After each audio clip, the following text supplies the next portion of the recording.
Dudley is a vagrant engine who works on a railroad on the Isle of Milwaukee. He's a vagrant engine with a mean smile, a penchant for arson, and a ghoulish disposition. He's a vagrant engine too, always terrorizing the other locomotives and blaming them for workplace accidents in the hopes that he can take their jobs and avoid death at the hands of the Iron Torch.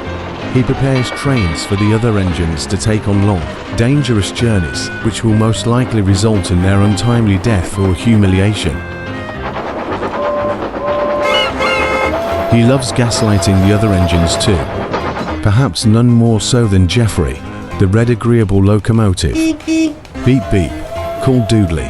Wake up, Geoffrey. I have a special train planned for you to the station. During that afternoon, Geoffrey delivered the special train to the orchard. After suffering third-degree burns and the loss of his passengers, Geoffrey was shunted onto a siding to heal from the scandal and stay out of the public sight until the controller of the railroad could assuage the passengers' fears. However, as usual, Dudley, the Vagrant engine, arrived in his typical humorous way and yelled, "Bad luck, Geoffrey. I wish the fire finished the job. You look like a rotten eggplant. Trip on some mac and cheese please," and ran off, laughing. Oh, that jokester. Absolutely agape and bemused, Geoffrey decided to pay Dudley back once and for all. Yes, quite. One cold, dreary, and wet morning, Dudley refused to start. He had forgotten to plant a bomb at the sheds to kill Neville, the nickel engine, and was attempting to stall for time until he arrived, in hopes he could take his jobs as well to survive for the month.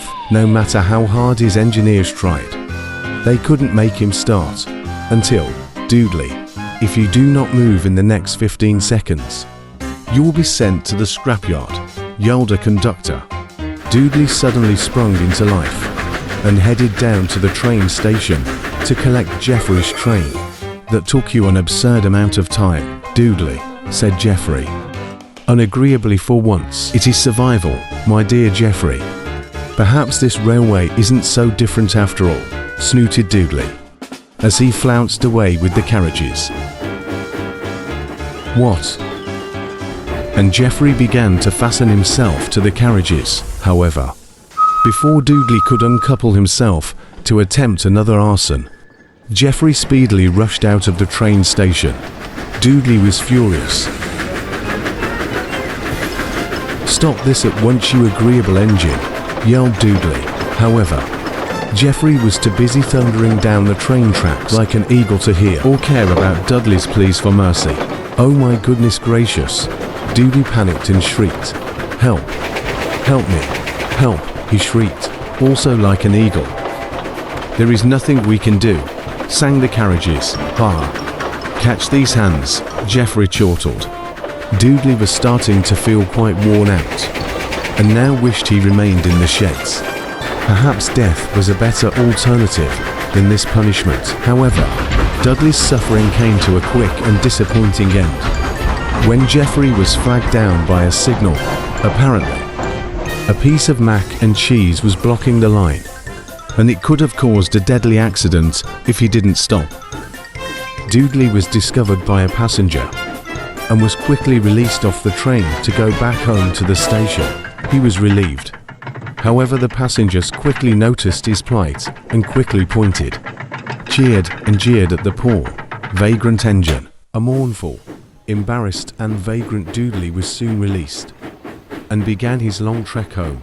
A snooty and posh voice cut through the eerie, bloated silence and said yes, quite. Now, that voice could have been anyone's, but Dudley was certain it was Geoffrey sneering at him. "I don't know. Do you?"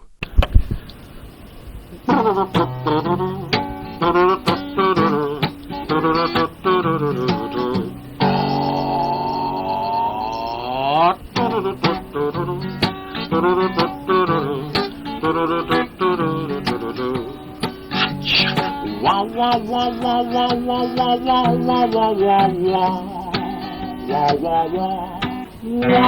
la la la